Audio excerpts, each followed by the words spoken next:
And welcome back, everybody, to another UFC pay-per-view preview brought to you by thesportsdgens.com. Tonight, we'll be previewing the UFC 213 pay-per-view from Las Vegas. Two title fights, Nunes, Shevchenko, and Romero Whitaker. Plus, we'll look into the main card on the TUF 25 finale, which is Friday night, free on FS1. As always, I am joined by Dawk. You can find him on Twitter at @positive_Vig. Dawk, how we doing? Excellent. And we have a special guest tonight. First time on the podcast, big MMA guy. You may have seen him on Twitter. You can find him on Twitter at CWalkBets. Chris, how are we doing tonight? Thanks for joining us. I'm doing great, guys. Thanks for having me on. Well, awesome stuff. As always, before we really get into the fight cards, anything from the past events? I know, Doc, we did talk last week on Benched with Bubba, so we got to cover some of this, actually. But maybe Chris or if Doc wants to bring it up on this. Anything from the past UFC card since we last talked on 212? No. Chris, you got anything? I mean, all I can say about the most recent one was Tim Means. Give me Tim Means. I don't care what the price is. Under 300 all day, I'll take him. That guy's too good. He is good. I agree. He is a monster. And one thing I will mention, I don't even think we brought this up last week, Doc. Can Betch Correa stop being put on fight cards? Please.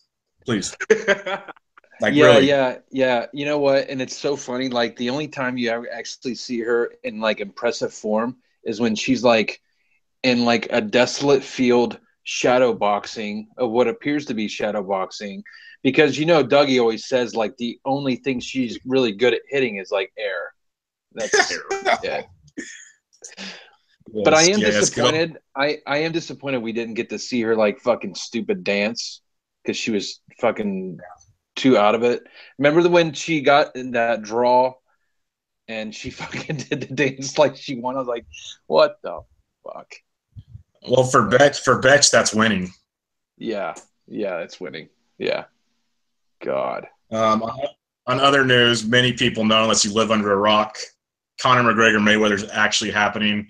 I know Doc's opinion on this. Chris, do you have anything to say on this? I can't wait for the Irish contingent to bet all their money on Conor so I can get a halfway decent line on Mayweather. Yeah, it's either going one of two ways. It's going to end really quick because Conor's aggressive, or they're going to dance for 12 rounds, in my opinion, and Mayweather's good at winning those fights. That's just my 2 cents on it, but it's going to be a lot of money that we're all going to pay to watch, unfortunately. I think that's really all it's going to come down to. The gloves, I just don't think are going to let McGregor's power translate to anything. I don't even know that he can go 12 rounds. I think he's going to get tired. Mayweather's just going to do what he does, take his $100 million and laugh at everybody. The bright side is Conor has nothing to lose. If he loses, he goes back to the UFC as a champion. Mayweather, if he loses, it's a laughing stock type thing. So it's interesting. And Mayweather Sr. came out like yesterday, the day before, saying that he's got some tricks for Conor. So I can't wait to see what that is. Interesting. If that's the trash talking they're coming out with, we're in trouble. That to me just sounds stupid. You have an professional boxer that's won everything. Like, do you really need to pull out tricks for against an MMA fighter that's never once boxed? Just shut up and get in there and beat his ass. Yeah, exactly. All right, let's get into TUF 25 finale. Before we get to the main card, there are 2 Fight Pass prelims and 4 FS1 prelims. We don't want to go too deep into this as we have a lot of fights to cover, but we'll give each guy a chance in like their Twitter version of 120 characters or less what they think of the fight. If you don't have anything, just say pass. It's totally understandable. But first fight of the night, the number 5 ranked Tecia Torres versus Juliana Lima. Pretty interesting fight. Doc, kick us off. Yeah, really not looking into this one at all. Tecia Torres trying to get back into the title mix. She should really handle Lima. Lima's kind of an older fighter. I believe she's in her mid-30s, if I'm not mistaken. But Torres should win this pretty handily. She's definitely the more well-rounded fighter. She's up and coming. She's, like I said, trying to get into the title mix. So Torres is a 445, 420 favorite, whatever, for a good reason. She should win it pretty easy. What do you got on this one, Chris?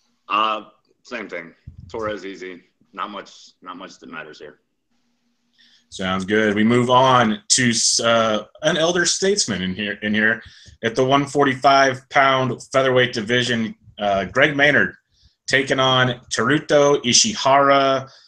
Ishihara's fight to lose, in my opinion. Chris, kick us off with this one. Oh, man. Ishihara by violence, and then he's going to town with the Vegas bitches. Yeah, there we go. Doc, what you got? I think Greg Maynard's already hired Vegas bitches to get in Ishihara's fucking hotel room the night before so Ishihara can get tired, and then the ghost of Greg Maynard will appear victorious in the octagon. No, I'm just kidding. Ishihara, if he stays away from the women, he should win, but we'll see. Yeah, just hold off on the nightclubs till after the fight, and you'll have a great time. Yeah. We go to the FS1 prelims in the women's bantamweight division. Jessica Evil Eye taking on Aspen Ladd, 5-0 in her MMA career.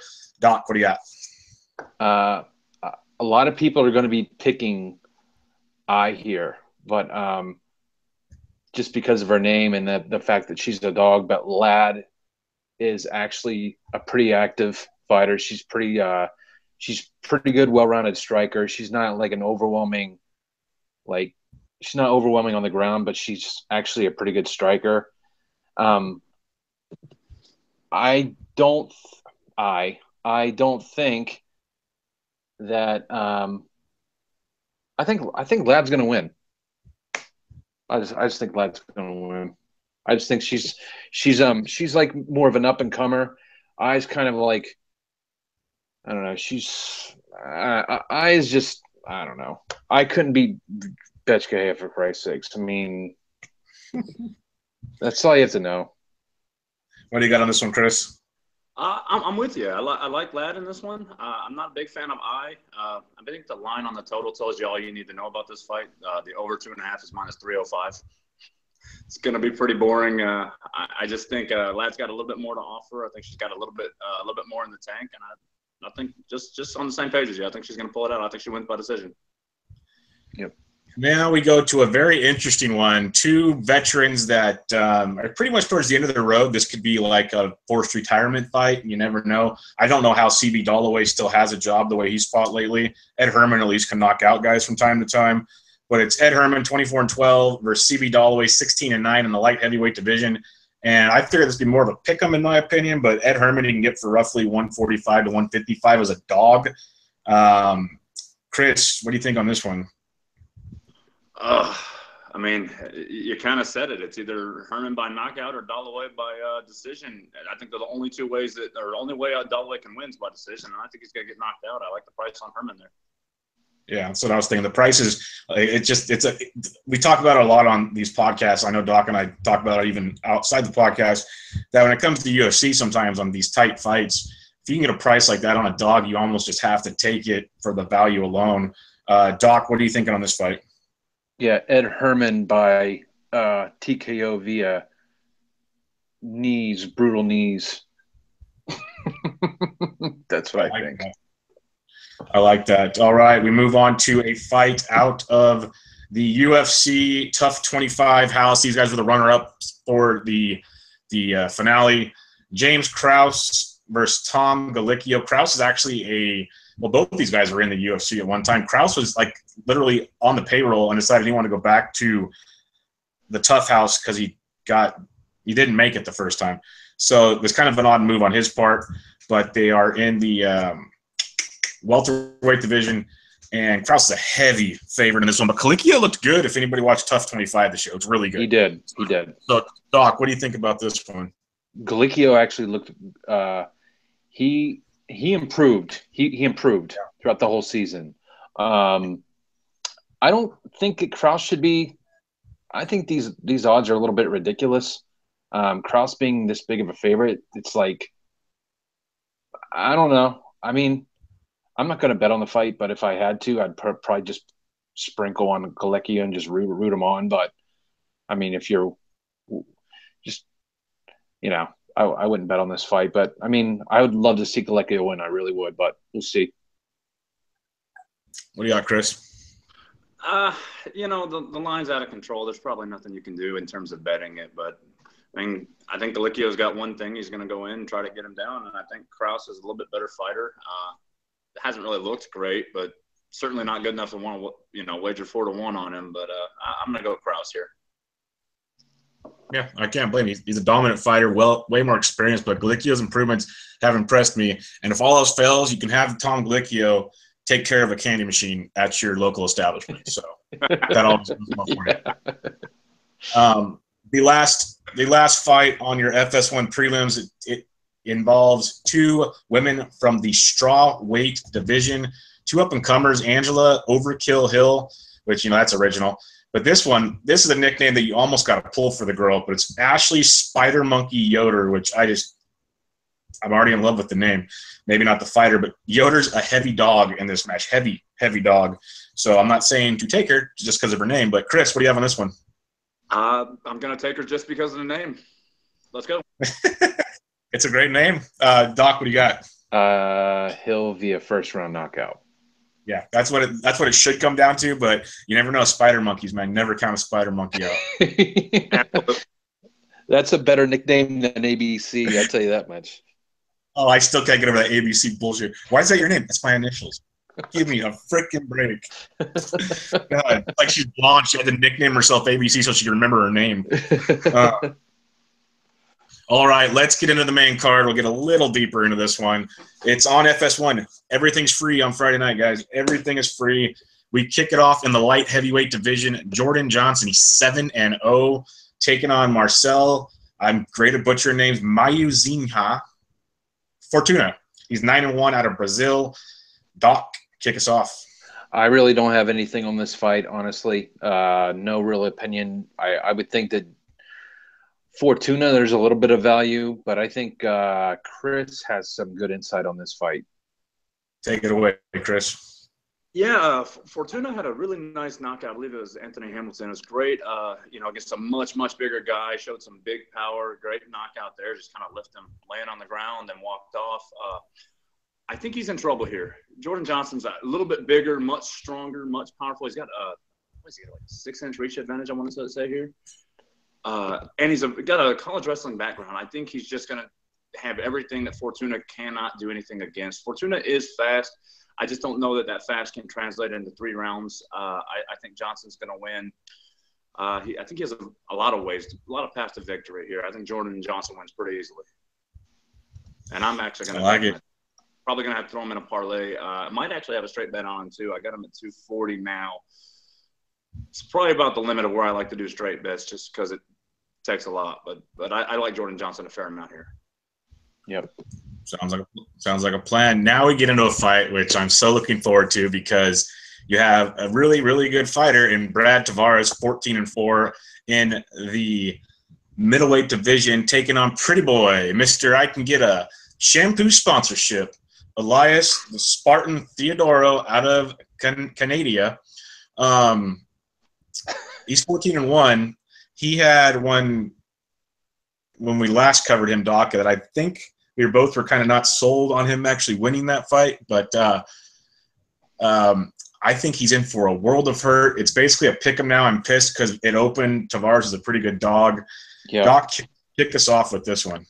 Yeah, you really you kind of just said it all right there. I'm like kicking myself because I believe that Theodoro opened like a minus 150, around minus 145, 150 favorite.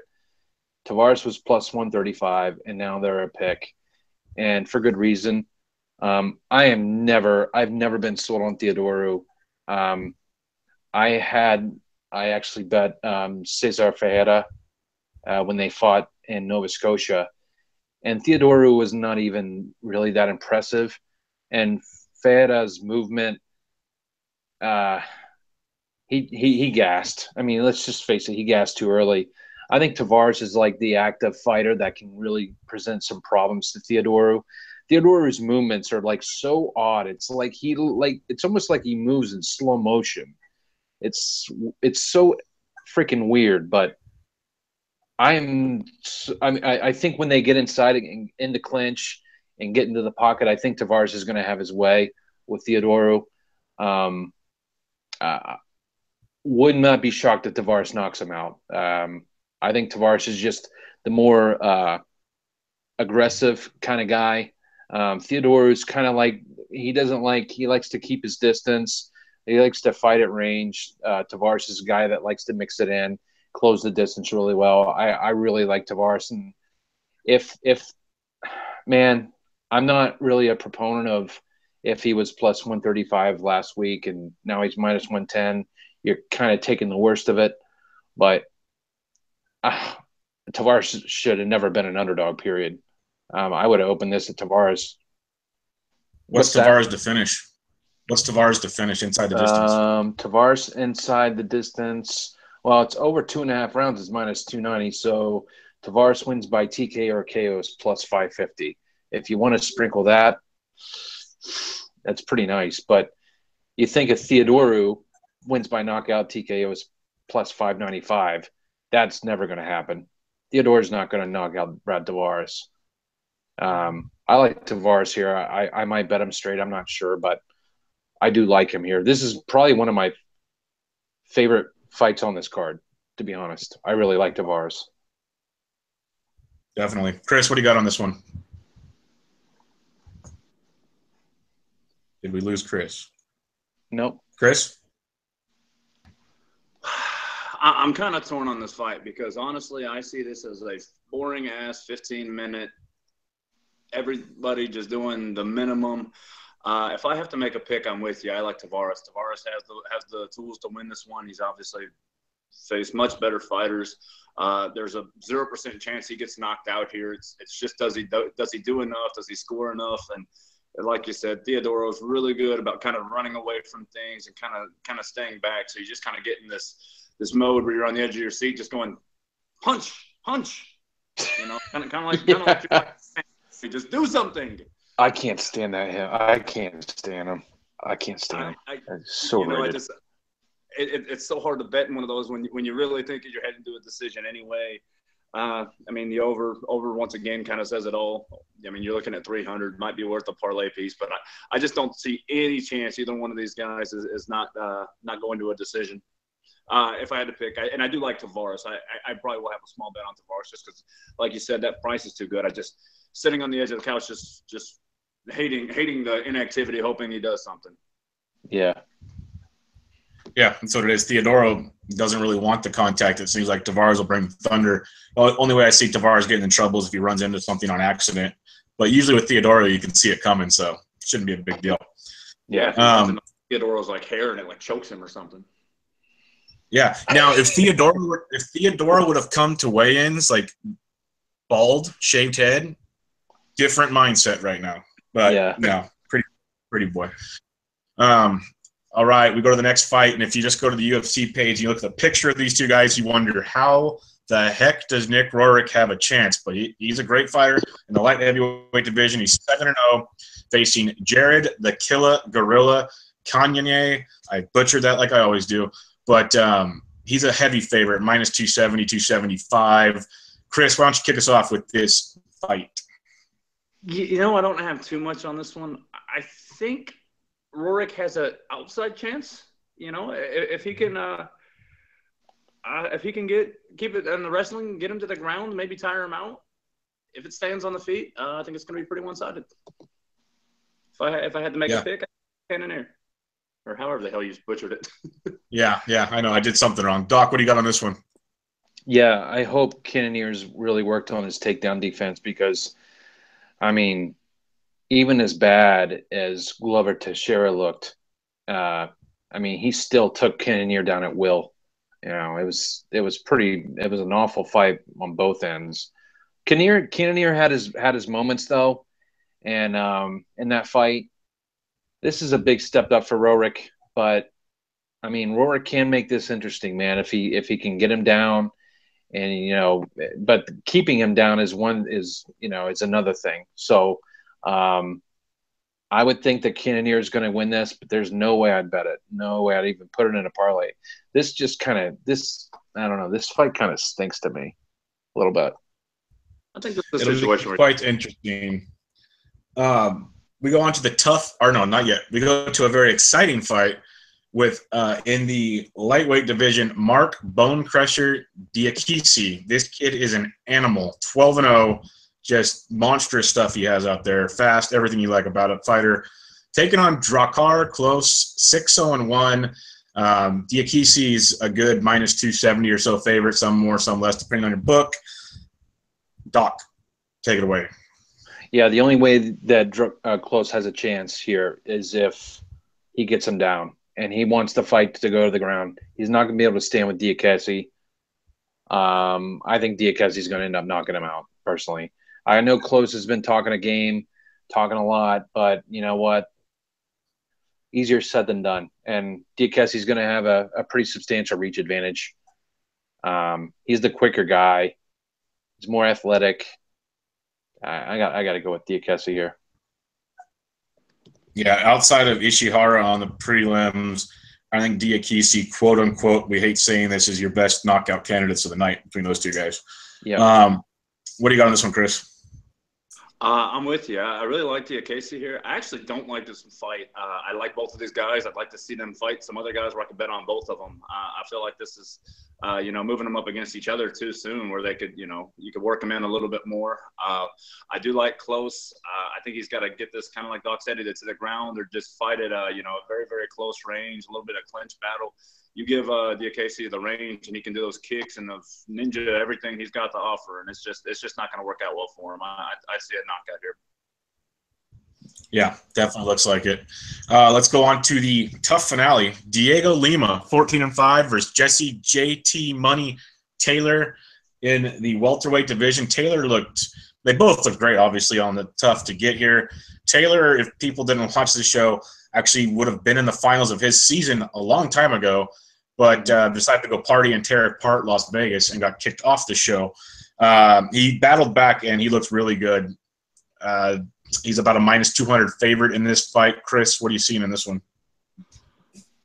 I'm going to offer not much on this. I refuse to bet on a guy that's 34 years old and has a nickname of JT Money.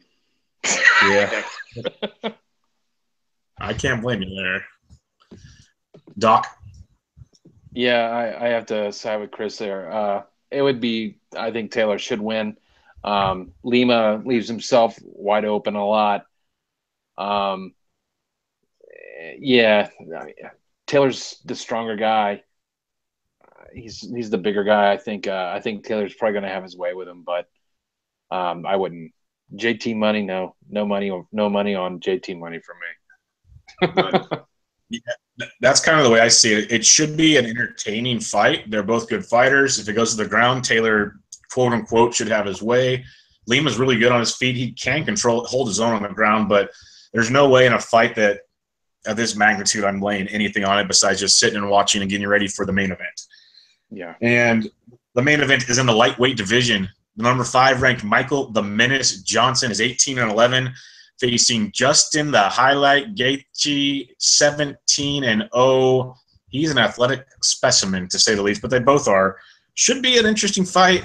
You can get Michael Johnson at about a minus 170 favorite. So you can get Gaethje anywhere between 135 to 150 based on your book. Doc, start us off. Man, this is going to be a good fucking fight. This is going to be a good fight. Mm-hmm.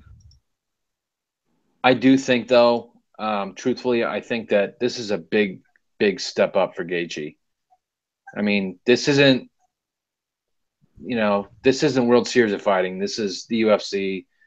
Michael Johnson has a very impressive resume if you can forget about the time he was manhandled by Habib.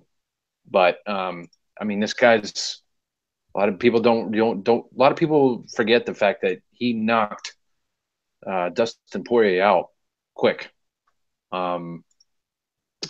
But Johnson has a tendency to leave himself open, and he can be tagged. If this goes into the later rounds, like after into round 3, round 4, this is a five round fight, I do believe. Yeah, every minute. Yeah, it's a 5-round fight.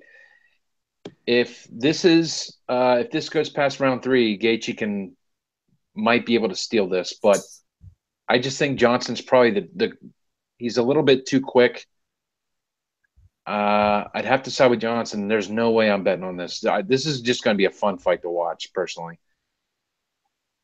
What do you think, Chris? I think you kind of said it perfectly. Johnson is very fast and very powerful. I, of course, was on Poirier when he did that nice quick knockout. The things I can't get out of my head about Johnson mainly going back to the Nate Diaz fight. Johnson just doesn't seem to be, to like it when you punk him and you come at him and you're aggressive. He kind of seems to struggle. When you let him attack, he seems to be at his best.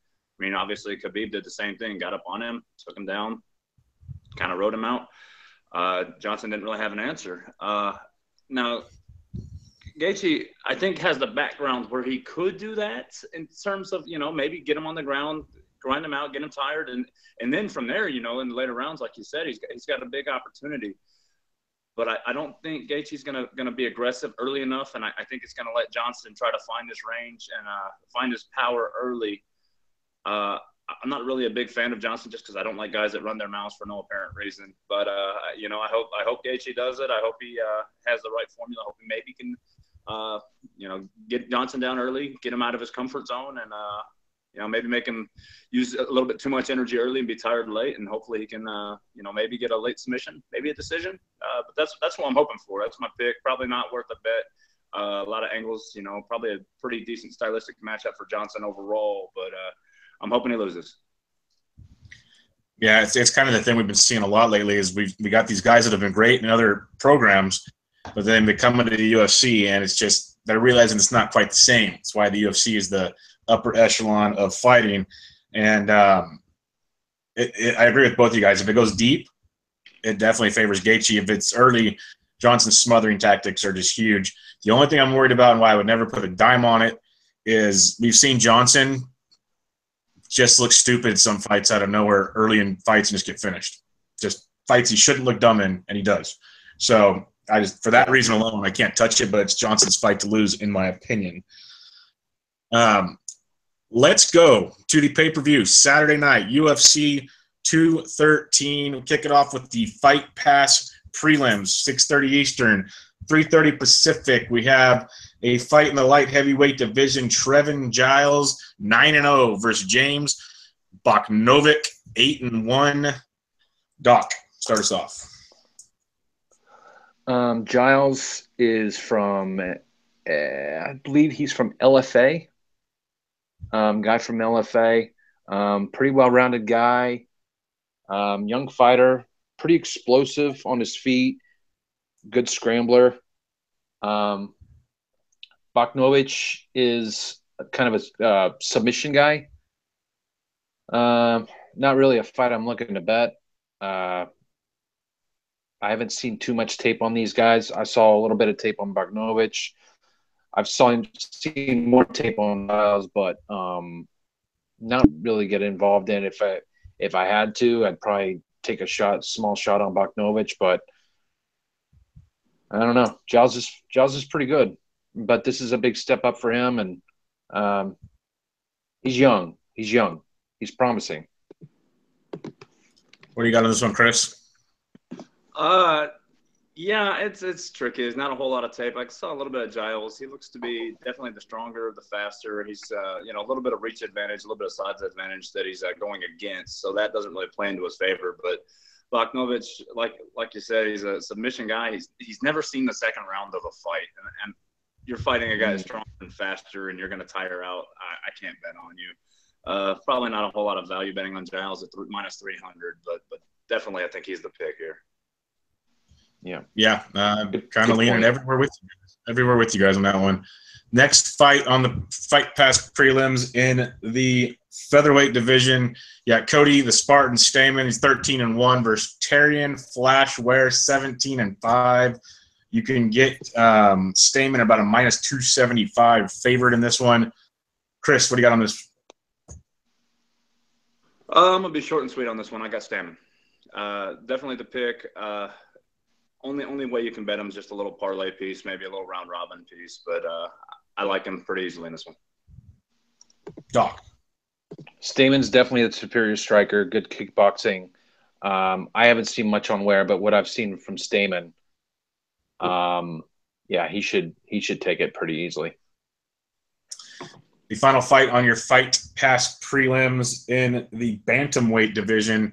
We got the 15th ranked bantamweight Rob Font, 13-2, taking on Douglas Silva de Andrade, 24-1. You can get Font at about a minus 325 to 330 favorite. Heavy favorite, but I don't know if he deserves to be that heavy. Doc, what do you think on this one? Yeah, I don't think he deserves to be this big of a favorite either. Silva de Andrade is, I think he's the bigger guy. He's got a good kicking game.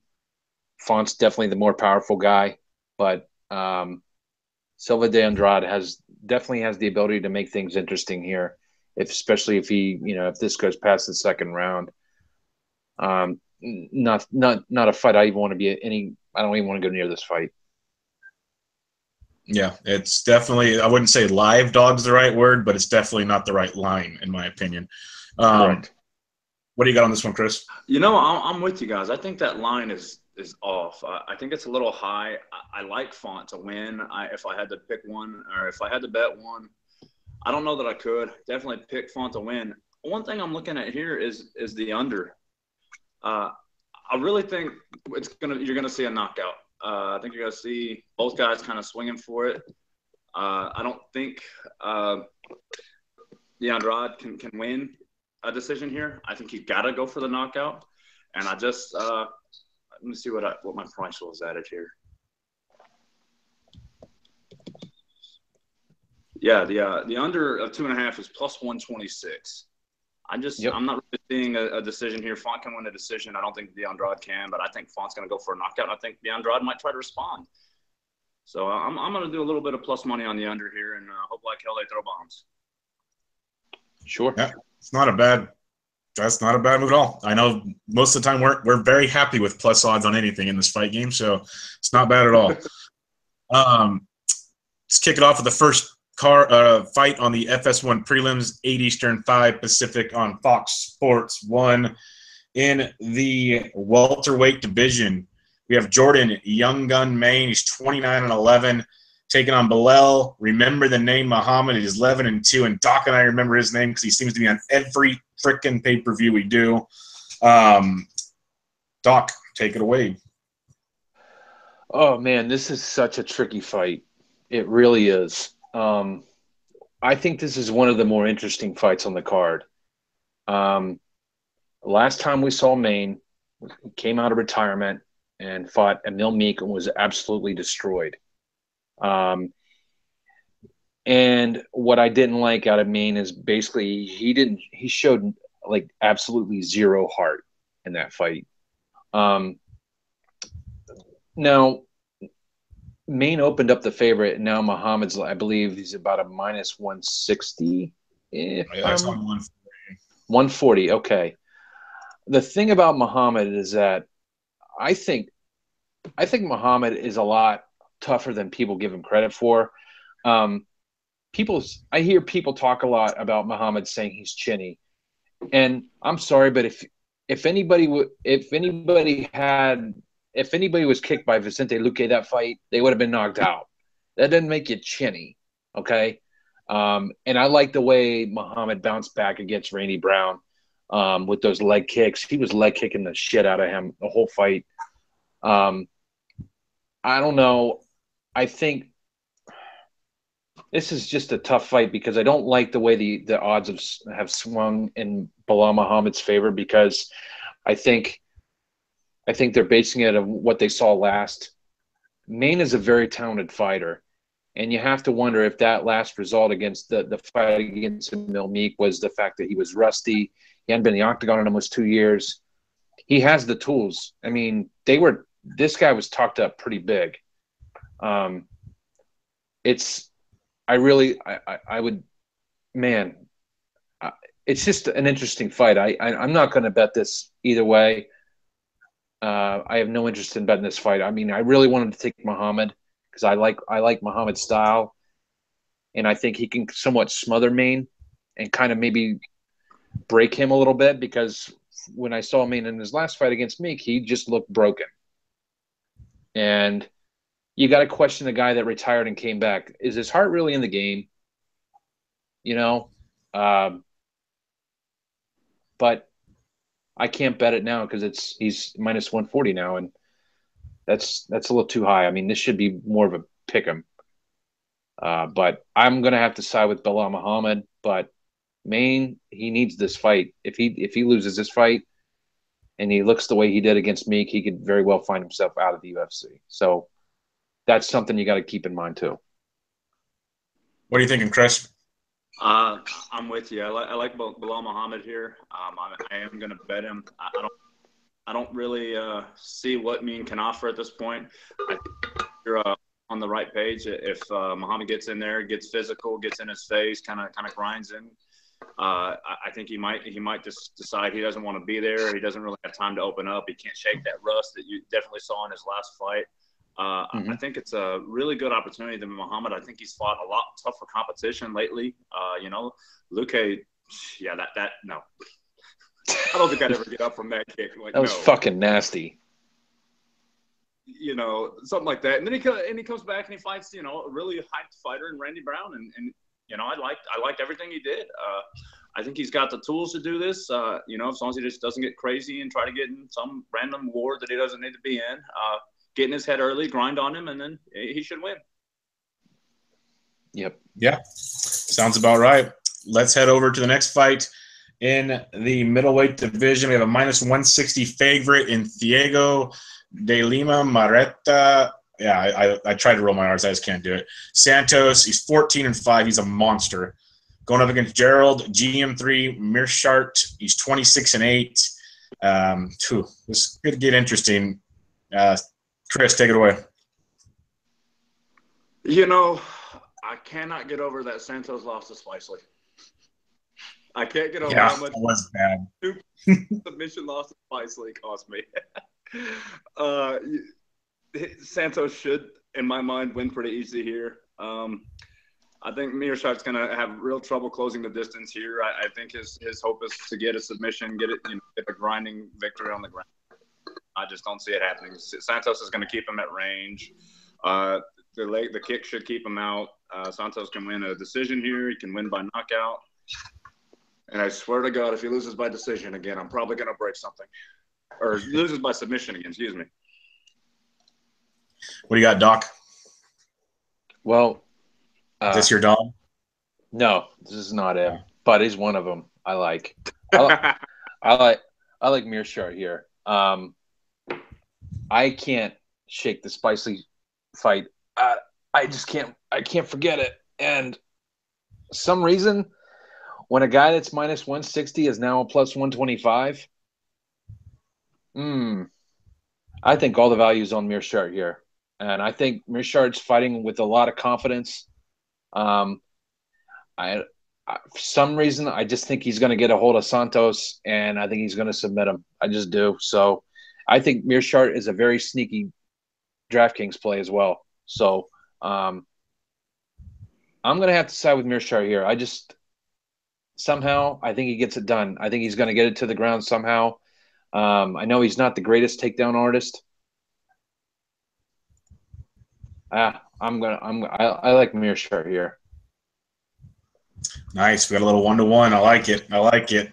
Let's head to a fight that Team Canada should take advantage of here. We got Chad, the Disciple Laprice, is a minus 600 plus favorite. Depends on your book. He's 12-2.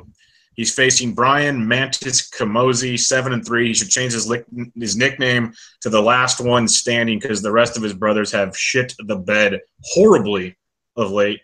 In my opinion, this is Laprice should take advantage of this in a hurry, but I could be totally wrong. Doc, what do you got? Well, I'm going to take a shot. No. Yeah. Oh, no. Yeah. No. Yes. Here it comes. Oh, I think Chris just fell out of his seat. Chris just fell out of his seat. Okay, you ready? All right. I'm just going to lay this down for you. And okay. I'm all ears. I'm all ears. First of all, they're going to be Laprise is going to be fighting at a higher weight class than he's usually. This is a short notice fight. Laprise took this fight on 9 days' notice. Camozzi, there's a reason why this line went from -200 to -500. There's a real good reason why, and that's the last name, Camozzi. Brian Camozzi is not a bad fighter. Brian Camozzi is also going to have about a 7-inch reach advantage. Okay? Chad Laprise, I know he packs some power, and Camozzi, he's just not that bad of a fighter. Chad Laprise should not be a -500 favorite. Period. Not. No. I think Camozzi can get this to the ground. Bub was like laughing his ass off. He's like, I'm telling you. I usually agree with almost all your dog takes, and I'll eat crow on this on Saturday night if I have to. But the only thing I agree with is the late notice upper weight class part. That is scary. Yep. Laprise is fighting at a higher weight class. Camozzi's the bigger guy. And if Camozzi can get him down and just grind him out and wear down Laprise, and Laprise isn't usually used to fighting at that weight, he's got a 7-inch reach advantage. Camozzi's got a nice slick submission game too. Man, is Camozzi still training with his brothers? What's that? Is Camozzi still training with his brothers? Because that's not much of a sparring partner. Well, okay, you got me there. Sorry, I'm telling you, the last name is why this guy's gone from minus. This line is rose. Right. It's true because they see Camozzi and it's like an instant auto fade. But Camozzi's not that bad of a Brian Camozzi is not that bad of a fighter. He's not going to come in and get Chris. taken I'm sorry. down. I'll get to you in a second, Chris, but I really got to pick his brain on this. Absolutely. How would the line have to be for you not to play Camozzi? I wouldn't play Camozzi at +200. Okay. If it's the way where it is now, I'm sorry, but I think Brian Camozzi at +450, +500 in some books. I think he's going to be. This is your parlay destroyer right here. Brian Camozzi. You always call one of them. All right, Chris, give me your hot take on this. I know you're probably on my side, I have a feeling, so come with me. It's tricky. Laprise is moving up, but he also missed weight by 3 pounds last cut. It might be one of those times where it kind of helps him to go up. Not so much of a cut even on the short notice. Might play into it. I'm never touching Laprise here. He's not good enough for me to even think about even putting in a parlay at that price. Never touching him here. I'm actually a little bit of a degenerate at times, so I might actually just have to ride with you, Dawk, and hope like hell Camozzi does something to shock me. Get some. But I think if Camozzi does the right approach, I think there are opportunities for him to get on Laprise, kind of like what Barberena did a little bit to Laprise later in that fight, even though he did lose. I think there's a kind of some opportunities for Camozzi, so I kind of agreed with you. I don't think he's bad. I think he does have to use that weight advantage and the size advantage to him. And we'll see. I'm gonna roll with you for a very small 1-unit fun bet, and let's see what you got, Doc. This is not. I mean, this is just like, hey, this is. I'm telling you, man. Chad Laprise should not be a -500 favorite. I don't argue that. I don't argue that at all. It's ridiculous.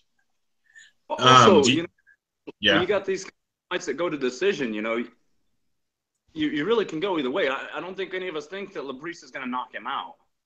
So I don't. You're talking about a grinding style fight. You're probably going to go to a decision. We've seen some crazy decisions before. Well, what I want to know really is, Doc, do you have the over-unders in front of you? What's the lines on the over-under? Yeah, I do. Let's see here. over 2.5 rounds is minus 120. Because I'm looking at, the UFC page right here. Camozzi has never had a decision. It's all been KOs or subs in his 10 fights, or his 7 wins, I should say. And Laprise, he's only had 33% of his fights in the decision. So, I don't know. Something to think about, I guess. Yeah. Angles. Just angles. Because I just can't stomach Camozzi. But I get it. But God damn, Doc. Chad Laprise lost to Ross fucking Pearson. Yeah, I know. So he's a minus 500 now. Give me a fucking break. Yeah, don't get me started on Ross Pearson, that cuck. Let's go to the final fight on the FS1 prelims. It's a heavyweight battle. This one is not going 3 rounds. I just don't feel it going 3 rounds. Number 9 ranked heavyweight Travis Hoppa. Ronda Rousey carries my balls. Brown at 18-6-1. The minus 220 favorite to the number 14 heavyweight Alexei the Boa Constrictor Olenek. 51-10-1. That is a record, folks. Like, Randy Couture is jealous of that record. I personally think, I know Brown's got hammer fists. I think Olenek's a live dog, but that's just me. Chris, what do you think on this one? I'm going to blow your mind. I'm going with the over 1.5 rounds. Oh, it's 1.5. Okay. I just didn't think it was going the distance. I could see it going over 1.5. I'm certainly not going to this or going to decision on this one. I do like Olenek to try to get in there. Most of his wins are submission. Is he guilt choke? 76% of his 51 wins. He's going to try to, take Brown down for a round. Brown, is 4 inches taller. He's 15, 20 pounds heavier. I don't think Brown's anything special, but I think he's going to wait out the first round. I don't think he's going to get put on his back, and if he does, he'll be able to survive, I hope. And I think he'll probably win by a knockout later in the second round. So I got Brown winning. I'm going to go over 1.5. What do you got, Doc? I'm not betting it, but I would think that I do think that Olenek is a little bit live. I question Brown's heart. I don't know. Yep. I think that fight against Poop Monster. Can't think of his name. God, I can't. Derek Lewis. Who had to take a shit. Yeah, and then he wants to fuck his girl. Yeah. Yeah. Where's Ronda Rousey's finance? I do not trust Travis Brown at all. I don't trust him. I don't know where his head's at. God, man, I would over 1.5 is solid. Plus 158, that's solid. I like that. That's a really good bet. Yeah, I like that. It was a good call, Chris. Really good call on that one. It's basically 2 fighters. You got, obviously 2 fighters, 2 styles of fights. If it stays on the feet, obviously you're favoring Brown. If it goes to the ground, Olenek's lively as lively can be, because I just don't trust Brown's ground game at all against an expert like Olenek. So it just depends on where does this go. And I think the fact that Brown doesn't want to go to the round, he'll want to dance. Over 1.5, I think is a really good play. I think it's really, really good. Yep. Let's go to the pay-per-view, 10 Eastern, 7 Pacific. And this card, it might not be UFC 214, but this is awesome. This is a great, great card. We kick it off in the lightweight division. The minus 250 favorite, number 6 ranked lightweight, Anthony Showtime Pettis, 19-6, going up against a veteran, well, they're both veterans, but the really old veteran, Jim Miller, who's 28-9. Doc, kick off the pay-per-view.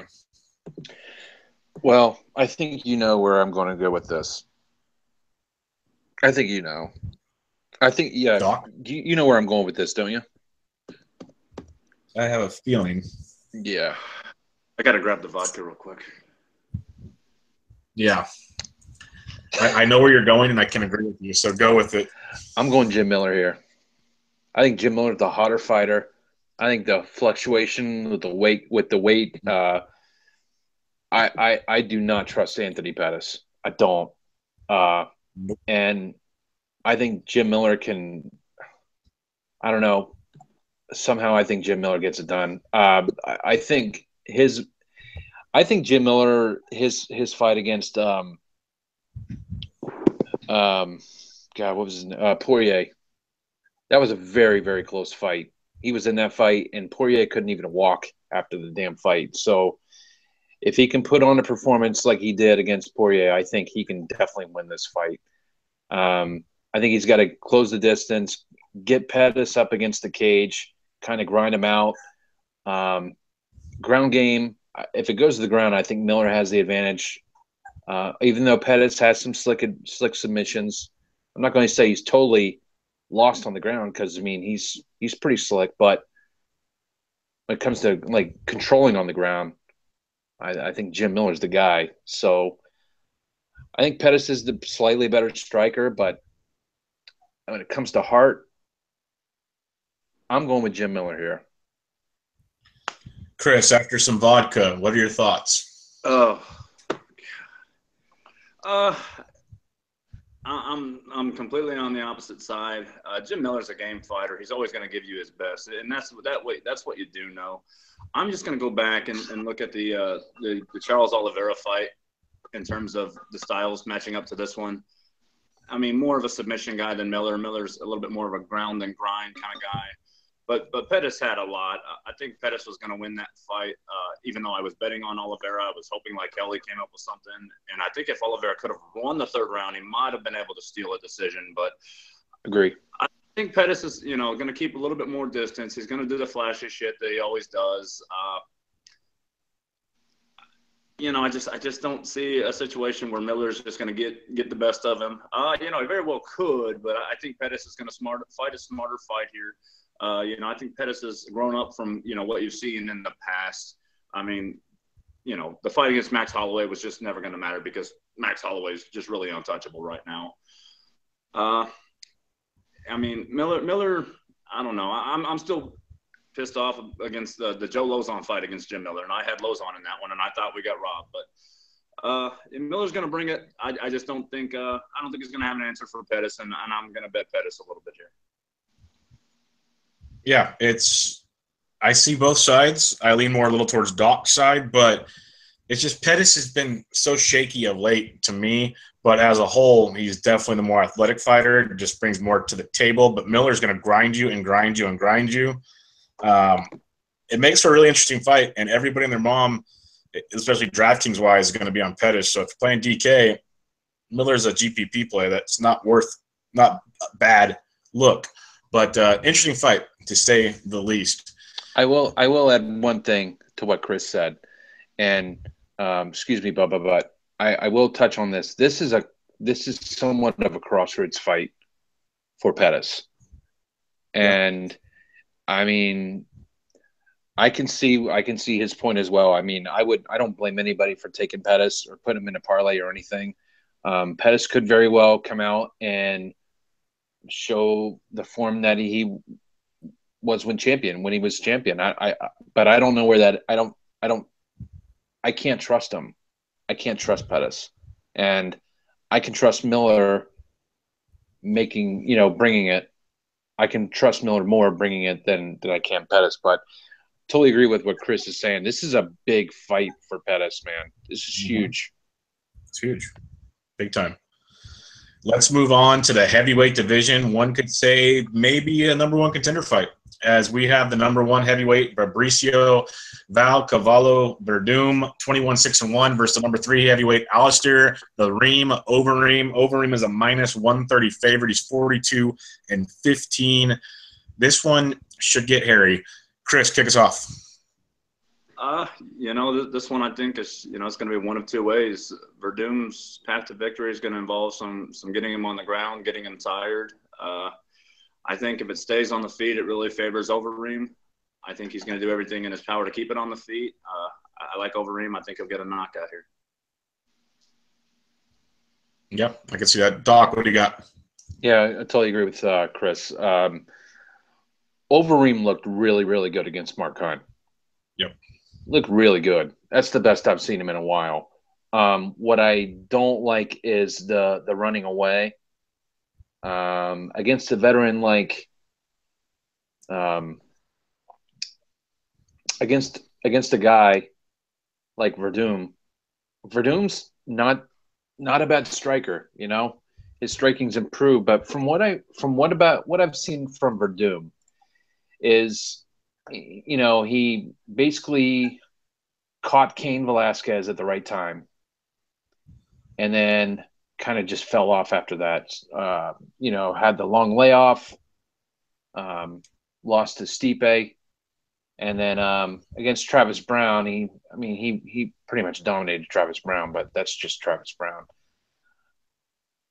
I think on the feet, Overeem's got the good takedown defense. I don't think it's going to go to the ground, and I do think Overeem can really kind of piece him up on the feet. So I'm going to go Overeem via second round knockout. Yeah, I love it. Verdum's a game fighter, no doubt about it. And he goes to the ground. He's got a great shot. But Overeem, we said it over and over on this podcast that since he left the Netherlands and went to Greg Jackson's gym, his striking game is so crisp and so precise. He moves so much more in and out than he used to. He looks like a real fighter now compared to just a guy that's going to kickbox with you. It's scary how much better he looks every time out there.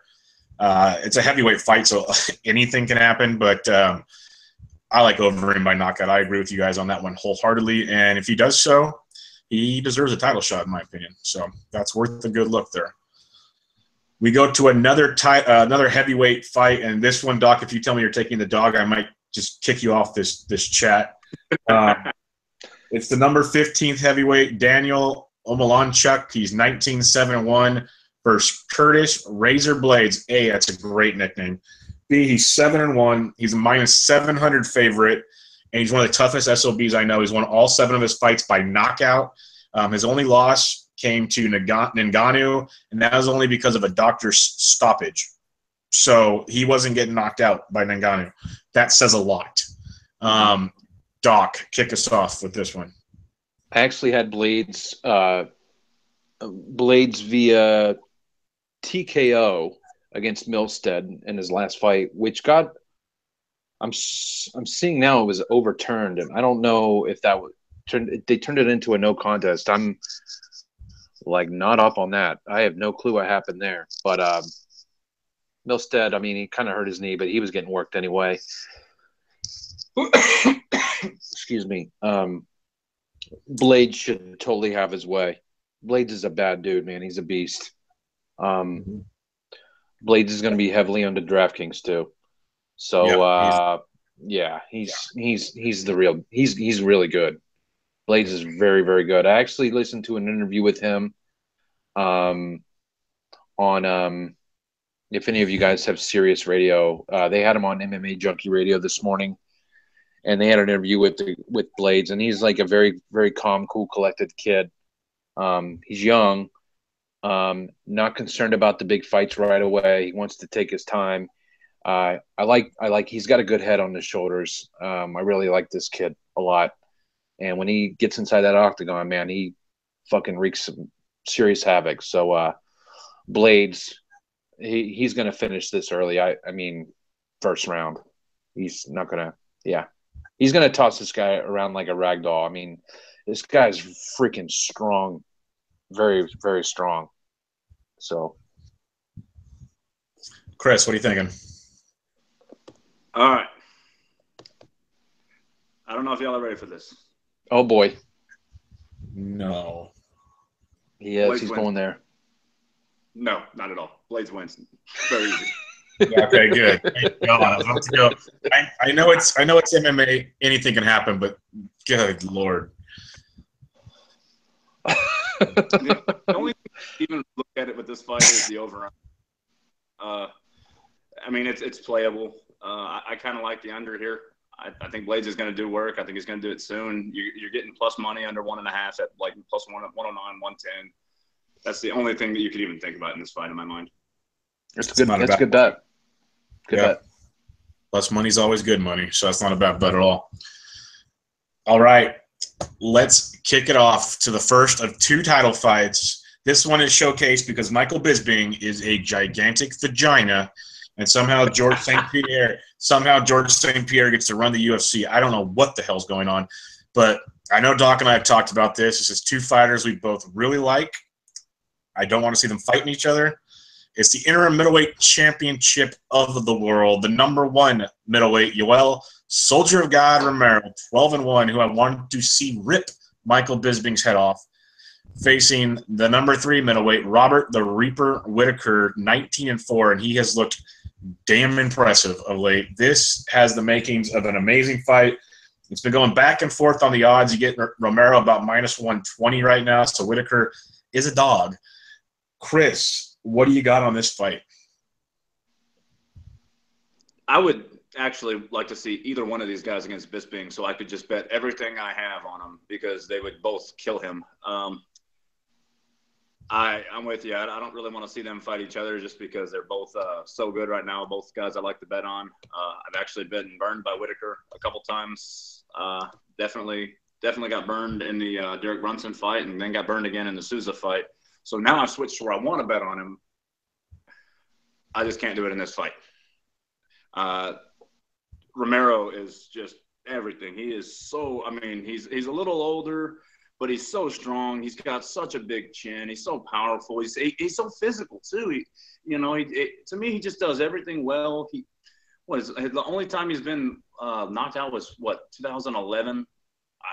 I don't think Whittaker's gonna put in 5 rounds against him here. I think Romero. I think he's gonna find a chance. I think he's gonna knock out Whittaker.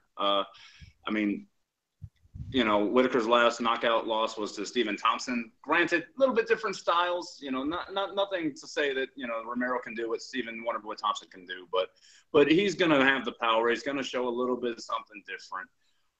I just don't see a chance that Whittaker's knocking out Romero here.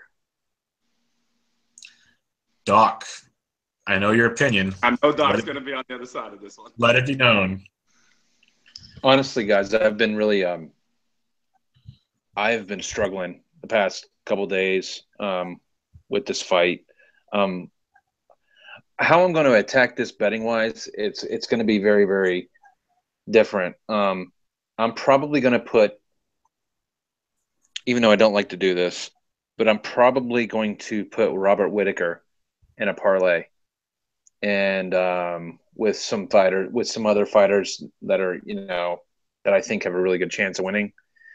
And if I can get those odds to where it's a really good payout, and then I'll probably hedge back and with Romero to that way whoever wins, I'm going to win anyway. That's the way I'm probably going to play this. I'm really struggling with this fight. I think that if this goes past round 3, I think this is Whittaker's fight. I've always been somewhat concerned with Romero's cardio, but the thing is that Romero, his timing, his timing is so just, and his quickness is like, it's amazing.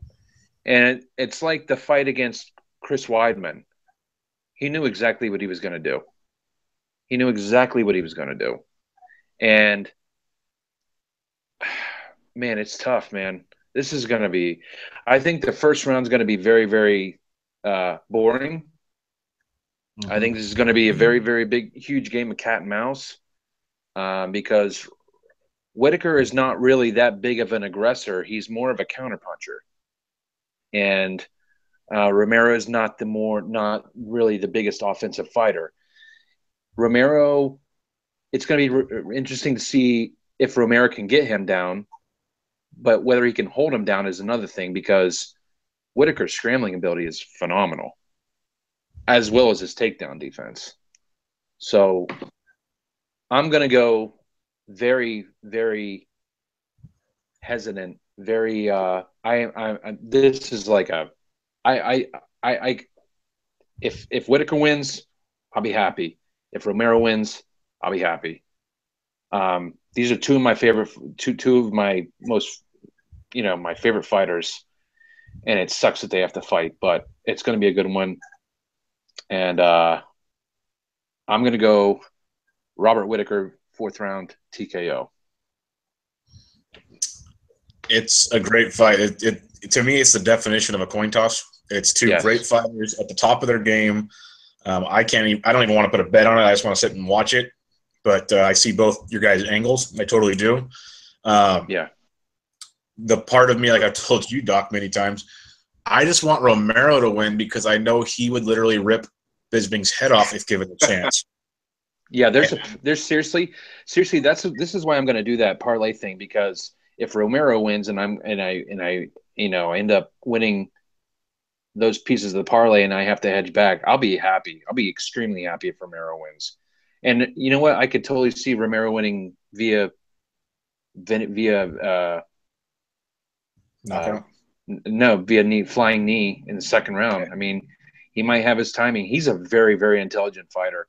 But the thing also is that Whittaker's fight IQ is unbelievable as well.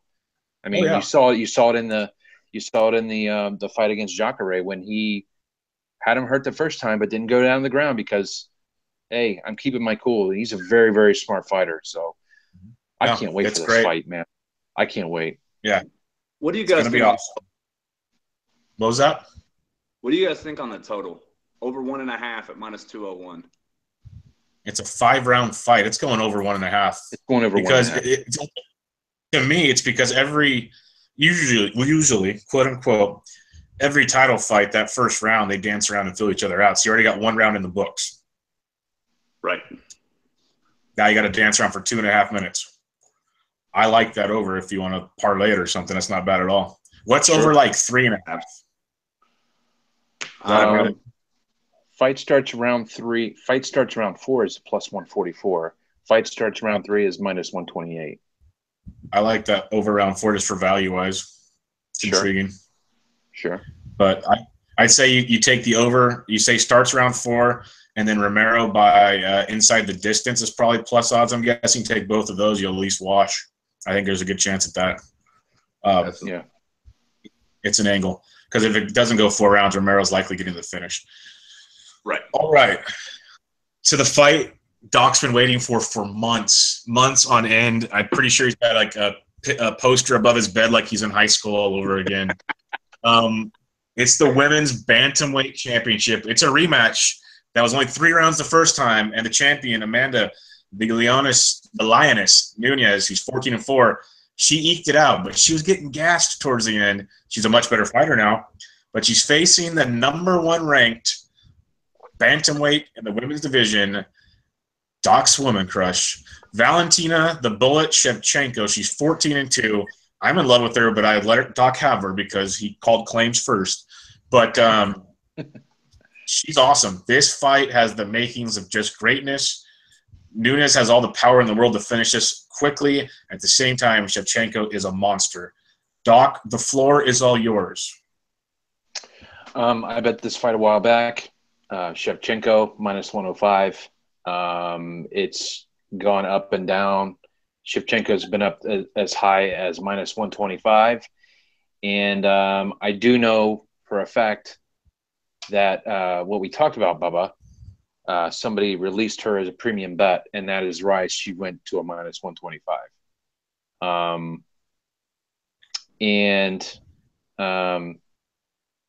A service that I know of that I bet Shevchenko, I think it was, I don't know when it was, I think it was close to a month and a half ago. And then when I found out this person released his bets, -125, not a bad side to be on, because he's very intelligent and he knows his shit. Shevchenko has grown as a fighter leaps and bounds since she's fought Amanda Nunes.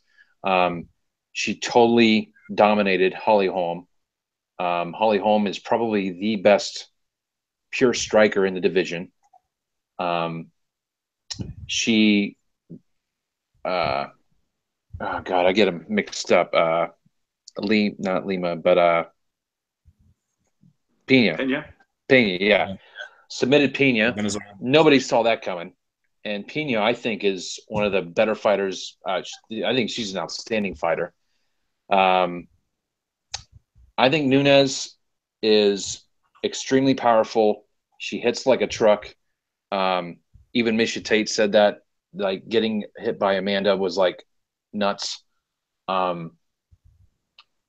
If this goes, Amanda could very well knock Shevchenko out, but I don't think it's going to happen because Shevchenko is tough as nails. And Shevchenko's movement, her footwork, exceptional. She's the total package in this division. She's got a great ground game. Her Muay Thai game is phenomenal. She's a great striker, great counterpuncher, and she's got cardio for days. She's been through a 5-round fight. Amanda Nunes is not. And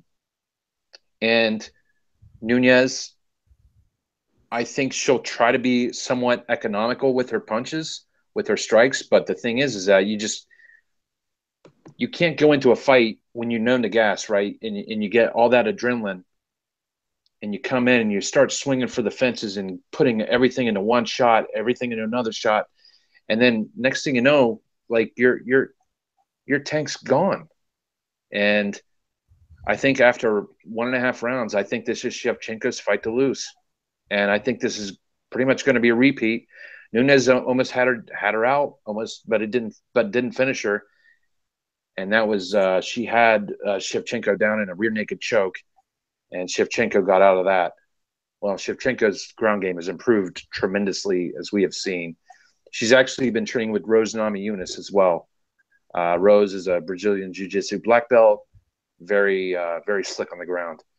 I think this all points to Shevchenko here. I think she's going to get the belt, and I like her a lot. Chris, what are your thoughts on the women's bantamweight title?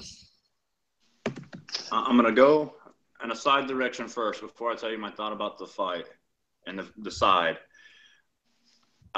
Once again, I don't understand. You had a 3-round fight between them. Amanda started hot. Shevchenko, to me, is tough as shit. You know, she's not going to give in. I don't think she's going to get knocked out because of the reasons you said, Doc. I think she has good movement. I don't think she just sits her head out there and lets herself just get punched silly. But, you know, Shevchenko's last, 4 fights, you got a round 3 decision. You got the Nunes decision. You got a 5-round decision with Holly Holm. You got the submission over Pena. I think we can all agree that she's probably not going to submit Amanda Nunes in this fight. Correct. The total in this fight is 2.5 at -123. I don't think any of us see this fight going under. Nunes has the power to knock her out. I just don't think she will. But I really like the over here again. And I'm not typically this big on totals. I just said a lot of them on this card. I really feel like are big possibilities there. But because, obviously, I like the over, I'm with you. I like Shevchenko. I think she's going to really take control. I think she can steal one of the first 2. Maybe she can try to weather Pena's – or not Pena. Now I'm reading Pena. She can weather the storm from Nunes, hopefully not take anything too serious. She steals one of those rounds. I think you're going to see her steal the last 2. And I think she's going to come away with the decision here. I really like her. I didn't get her at the number you did, but I am on her, and I like the over as an ad as well. I like that over a lot. If you're worried about who's winning this fight, I like that over a lot. That's not a bad play at all. You might not be an overs guy, but the ones you mentioned have all been pretty darn solid. So can't argue those. Yep. All right, that wraps up the card. Let's get into our best bets. Doc, what are your best bets for UFC 213? Oh, man. Valentina. Best bet. And I'm going to go – yeah, that's my best bet. I think that's the fight I'm definitely most confident on. I haven't made any additional bets, and I always post them, and everybody can see them and all that stuff. They want to tail fade, whatever.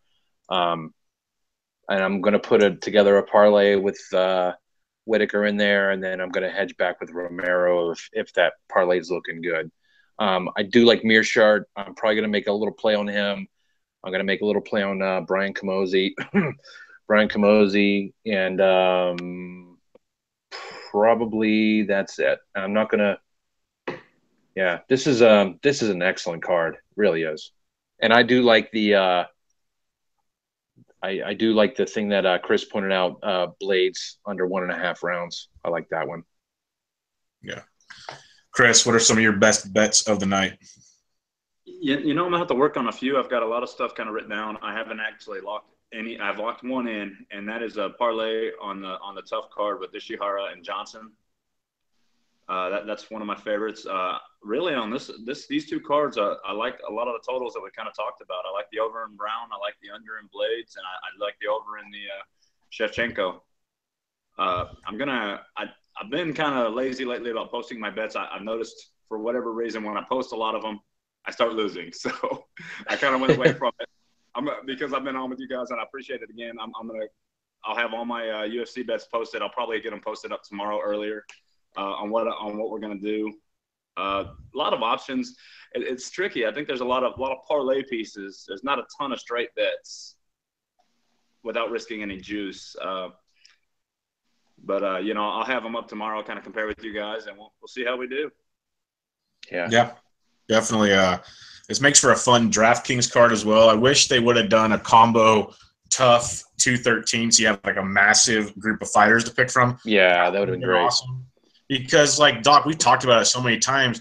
You see like the winning lineups. There's like 7 of them that are the same because then there's so many pools to go. It's double the players pool. That would have been great. That's a big event.